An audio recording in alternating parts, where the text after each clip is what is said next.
بسم اللہ الرحمن الرحیم۔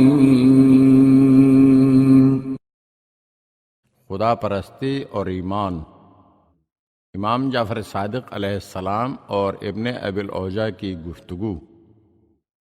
بحر الانوار میں علامہ مجلسی رقم طراز ہیں کہ ہشام ابن الحکم کہتے ہیں کہ میں امام جعفر صادق علیہ السلام کی خدمت میں حاضر ہوا اور کچھ دیر بعد مشہور دہریہ ابن ابی العوجہ امام عالی مقام کی خدمت میں حاضر ہوا۔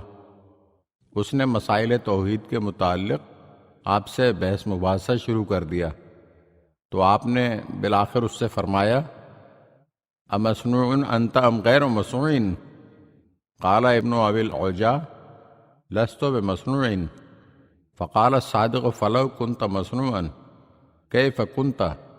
فلم یجد ابن ابی العوجہ جوابا قام وخرج۔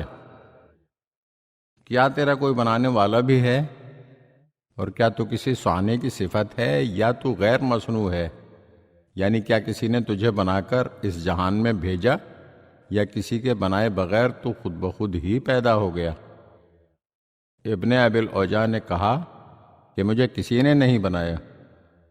یہ سن کر آپ علیہ السلام نے فرمایا اچھا یہ بتاؤ کہ اگر تمہیں کسی نے بنایا ہوتا تو پھر تمہاری شکل و صورت رنگ ڈھنگ کیسا ہوتا؟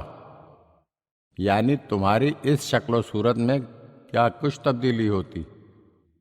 اس دہریے سے اس سوال کا کوئی جواب نہ بن سکا تو شرمندہ ہو کر باہر چلا گیا۔ اگر آپ ہمارے چینل کی نئی ویڈیوز دیکھنا چاہتے ہیں تو ہمارے چینل کو سبسکرائب کریں اور گھنٹی کے بٹن کو دبائیے تاکہ ہر آنے والی ویڈیو آپ کو جلد موصول ہو سکے۔ اور ہاں، لائک اور شیئر ضرور کیجیے اور اپنے قیمتی کمنٹ سے ہمیں آگاہ کیجیے۔ شکریہ۔